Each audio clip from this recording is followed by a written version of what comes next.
여러분은 좋아하는 가수가 있으신가요? 저는 날렵한 몸에 카리스마적인 무대 매너, 찰랑거리는 머릿결을 휘날리며 락을 하는 가수 김경호를 무척 좋아합니다. 오늘은 저의 키다리 아저씨, 김경호 아저씨의 이야기를 해보려고 합니다. 한스타의 라디오 극장 소근소근 엿듣는 이야기 김경호, 지금 시작합니다. 안녕하세요. 저는 30대 주부입니다. 저의 고등학교 시절은 저의 인생에서 가장 힘들었던 때인 것 같습니다. 당시 아버지는 일찍 돌아가시고 저의 어머니마저 몸이 많이 안 좋아지시고 저는 가족의 건강과 생활고로 힘든 사춘기를 보내고 있었습니다. 공부를 해야 한다는 생각은 사치일 뿐 기본적인 책값과 교통비조차 없어 빨리 어른이 되어 돈을 벌고 싶다는 생각만 했습니다. 오로지 아픈 엄마를 대신해 내가 집안의 가장이 되어야겠다는 생각만 머릿속에 가득 차 있었던 것 같습니다. 엄마의 몸 상태가 안 좋아지는 날이면 불안하고 초조해서 견딜 수가 없었습니다. 제가 할 수 있는 거라곤 아픈 엄마의 손을 잡고 캄캄한 밤이 지나 아침이 오는 것을 기다리는 일뿐이었으니까요. 하늘도 참 너무하다. 내가 언제까지 이렇게 견딜 수 있을까? 그렇게 희망도 없이 자포자기의 심정으로 지내고 있을 때 한 통의 전화가 걸려왔습니다. 여보세요? 씩씩이 학생 집이죠? 아, 네, 그런데 누구세요? 저에게 전화를 주신 분은 구청 직원분이셨어요. 어떤 마음 착한 분이 저의 사정을 듣고 도움을 주고 싶어 한다고 하시더라고요. 누군가의 도움을 받는 건 처음이라 그 상황이 어색하고 낯설었지만 저는 이내 그 도움의 손길을 감사히 받았습니다. 당시 마포에는 꽤 유명한 음반 제작사가 있었는데 그 회사의 한 유명 가수분이 저를 도와주시겠다고 하시더라고요. 그분이 바로 제 마음 한켠에 소중히 자리 잡고 있는 김경호 아저씨입니다. 당시 아저씨의 도움이 없었다면 제가 어떻게 지냈을지 감히 상상이 가지 않아요. 저렇게 멋있는 분이 나의 키다리 아저씨라니 지금도 가끔은 실감이 잘 나지 않습니다. 아저씨는 매달 일정 금액을 저와 어머니를 위해 보내주셨고 저는 아저씨 덕분에 처음으로 공부라는 걸 마음 놓고 할 수 있었습니다. 점점 학교 생활이 재미있고 즐겁다고 느껴졌고 세상에 이렇게 좋은 사람도 있구나 하며 세상을 바라보는 시선도 달라졌습니다. 저는 제 방 책상 위에 김경호 아저씨의 사진을 붙여놓고 정말 열심히 공부했어요. 공부가 잘 되지 않는 날이면 아저씨의 음악을 들으며 흥얼흥얼 따라 부르기도 하고 다시 또 책상에 앉아 그렇게 몇 시간을 열심히 공부했습니다. 저의 성적도 보답이라도 하는 듯 쑥쑥 올라갔습니다. 사람이 마음이 편해지면 세상도 아름다워 보이고 즐거워지는 것 같습니다. 씩씩아, 오늘 홍대 구경 시켜줄까? 네, 좋아요. 저를 도와주시는 관계자분들의 도움으로 홍대 여기저기를 다니며 구경도 시켜주시고 즐거운 시간을 함께 보내며 저는 저의 삶에 활력을 얻고 위로와 격려 모두를 아낌없이 받았습니다. 당시 아저씨는 인기가 많아 무척 바쁘셨을 텐데도 관계자분들께서도 저의 가족의 크고 작은 대소사도 넘어가지 않고 잘 챙겨주셨습니다. 제 생일이 되면 씩씩아 생일 축하해 라며 다정한 카드와 생일 선물도 보내주셨어요.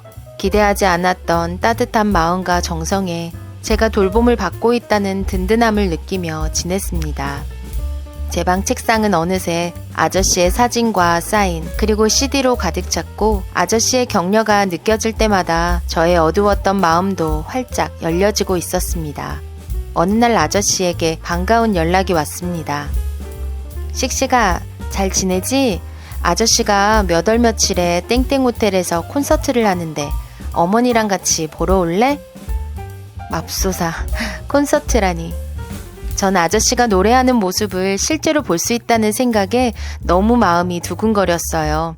내 방 책상에 앉아 듣던 아저씨의 노래를 콘서트장 맨 앞줄에서 보다니 정말 모든 것이 꿈만 같았습니다. 처음 가본 콘서트장의 열기는 정말 뜨거웠어요. 사람들이 길게 줄을 서서 들어오고 엄마와 얘기할 때는 엄마의 목소리가 들리지 않아 엄마 귀에 내 입을 가까이 대고 큰 소리로 말해야 할 정도였으니까요. 와, 우리 아저씨 정말 멋있다. 무대에 서 있는 아저씨의 모습은 뭐라 표현할 수 없을 정도로 정말 멋있었습니다. 뭐라고 말하면 좋을까? 테리우스. 캔디에 나오는 테리우스 같았습니다. 파워풀한 목소리와 불같은 에너지로 순식간에 무대를 압도하는데 전 시간이 어떻게 지나가는지도 모르겠습니다. 콘서트가 끝나고 흥분되는 마음으로 아저씨에게 줄 꽃다발을 가지고 대기실 문을 두드렸어요. 아저씨는 저를 보자마자 반갑게 맞아주셨고 땀에 젖어있는 아저씨의 모습이 정말 근사했습니다. 그렇게 그 이후에도 아저씨는 오랜 시간 저를 지속적으로 후원해 주셨고 전 아저씨의 따뜻한 보살핌 속에서 어느새 고3이 되었습니다. 학교에서 공부를 하고 있는데 급하게 선생님께서 저를 부르셨어요. 씩씩아, 아무래도 집에 안 좋은 일이 생긴 것 같아. 어서 가방 싸서 집으로 가봐. 선생님의 그 한마디에 마음이 철렁 내려앉았습니다. 부랴부랴 책가방을 싸서 정신없이 집으로 뛰어갔습니다. 엄마는 그렇게 돌아가시고 저는 한참을 슬퍼했습니다. 그리고 그때도 힘든 저의 곁에 아저씨가 계셨습니다.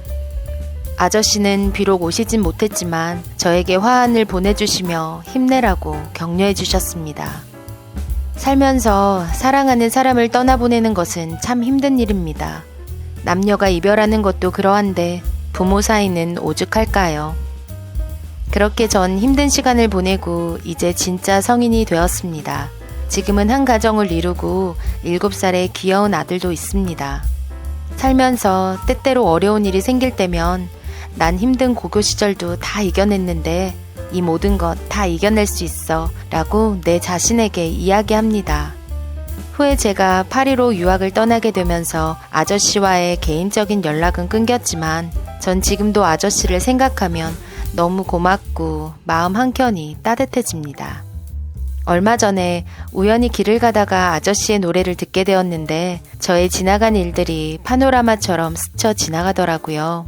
아저씨에게 정말 고마웠고 정말 너무너무 감사했다고 마음속 깊이 혼자 읊조려 보았습니다. 아저씨, 감사해요. 아저씨 덕분에 저 잘 살고 있어요. 그리고 저도 누군가에게 아저씨와 같은 존재가 되어 지내고 있습니다. 아저씨가 저에게 그러했던 것처럼 저도 항상 마음속으로 아저씨를 응원합니다. 건강하시고 항상 행복하세요. 한스타의 라디오 극장 소근소근 엿듣는 이야기 김경호. 따뜻한 사연 보내주신 씩씩이님 감사드립니다. 그럼 다음 시간에 또 만나요.